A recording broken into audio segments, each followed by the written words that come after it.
Good afternoon to everyone, and thank you very much once again for joining us at ET Festival 2022. My colleague Chloe has talked about the ongoing commodities supercycle and highlighted an agribusiness-themed ETF. Today, I will be talking about a metals ETF, focusing on the rare earth and strategic metals industry. We believe that this ETF can not only leverage this commodities supercycle, but also benefit as we as a world move towards a greener and more sustainable future. Let us first look at rare earth metals or rare earths. Rare earth metals are a group of 17 metals with relatively similar chemical properties and are generally considered to be rare due to the high cost involved in extracting them. On the supply side, China is a clear market leader across the entire supply chain.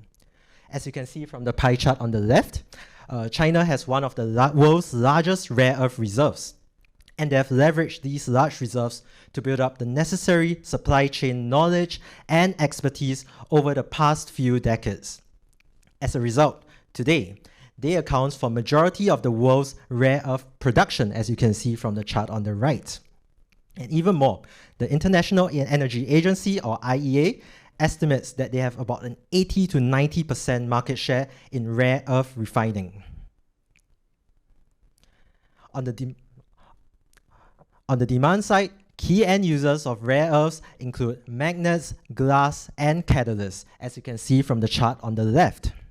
These three end users accounted for about 65% of end-use demand in 2019, and analysts generally expect this 65% figure to hold all the way up to about 2025. As a result, we generally expect about a 5 to 10% growth in demand for rare earths by 2025 as well. Moving on to strategic metals. These are a group of important metals as well, except they do not strictly fall under the rare earth classification. Common examples include lithium and cobalt, though for today's presentation, we will focus on lithium specifically, due to its large representation in the ETF we are considering. On the supply side, lithium production is dominated by Australia, which has actually significantly increased its market share in the past 10 years to over 50%. And as for the demand side, looking at a chart on the right, you can see that it is mainly driven by batteries, which account for about 75% or 3/4 of end-use demand. As electric vehicles or EVs become increasingly popular around the world, we also generally expect a lithium market to grow by about 10 to 20% over the next 5 years. We believe that any structural increase in rare earth and strategic metals will support margins and earnings for their related mining companies. And therefore, now we look at some positive drivers that could support the prices of rare earth metals as well as that of rare earth mining companies.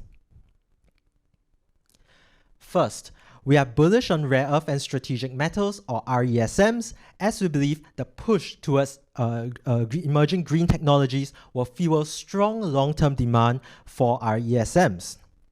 For example, electric and hybrid vehicles require batteries which use RESMs, such as the nickel metal hydride battery, which uses a lanthanum-based alloy, or the newer lithium-ion battery, which not only uses lithium, but also other strategic metals like manganese and cobalt as well.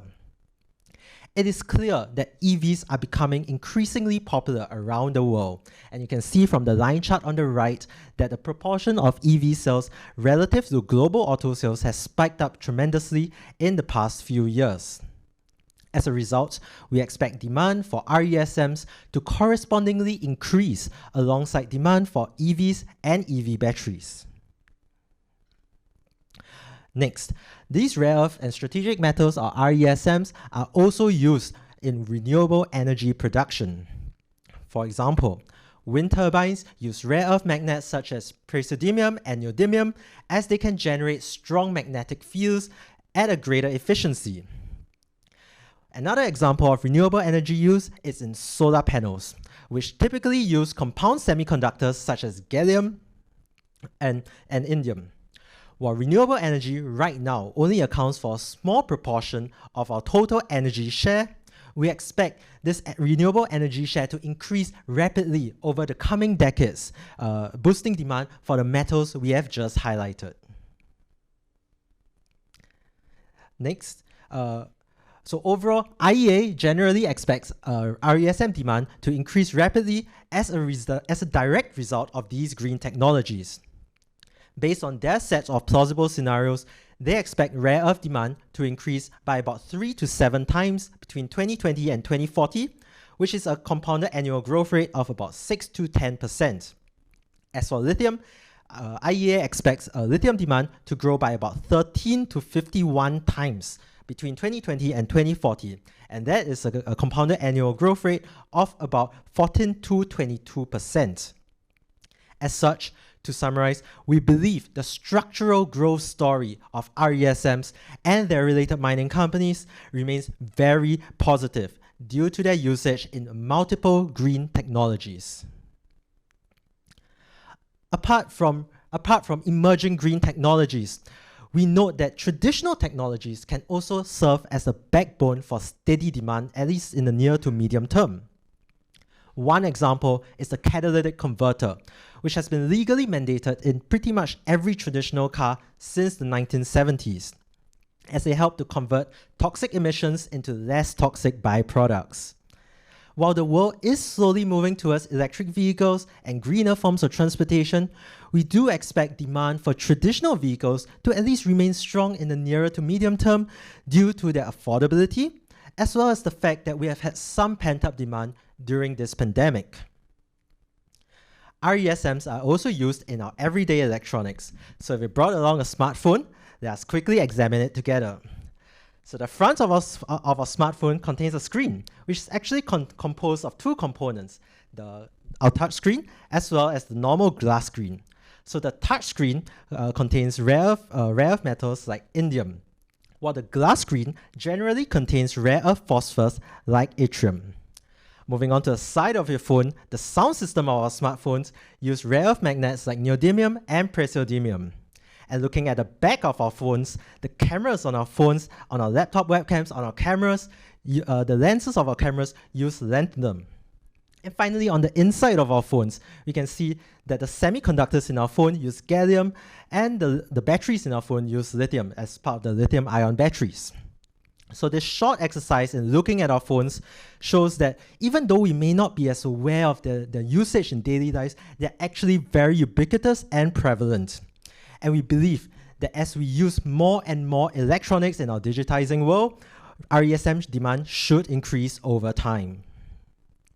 In summary, RESMs are critical for established technologies we use every day, like our smartphones, laptops, transportation, which can contribute to some steady growth in RESM demand. And coupled with the strong growth arising from green technologies, from renewable energies, we believe that the overall demand outlook for RESMs remains very positive. We are not the only ones who believe in this positive outlook for RESM demand. We realize that governments themselves are also acknowledging their importance in the 21st century and will focus increasingly on self-reliance across the entire supply chain. So as we mentioned at the start of the presentation, China is a clear market leader in rare earth production, while Australia is the key market leader in lithium production. This shows that the production of rare earth and strategic metals is actually relatively concentrated. China had more than 50% production, and Australia had more than 50% production in lithium as well. In contrast, if you compare it to traditional metals like copper, if you see the chart on the right, you can see from this chart that there are actually many countries supplying copper. And that means that any country, such as maybe Singapore or anyone who wants to buy copper, has a wide variety of trade partners to choose from when they are demanding copper. Because production of RESMs is so concentrated relative to traditional metals like copper, we expect governments to implement supportive policy measures towards the domestic mining companies that specialize in rare earth and strategic metal production.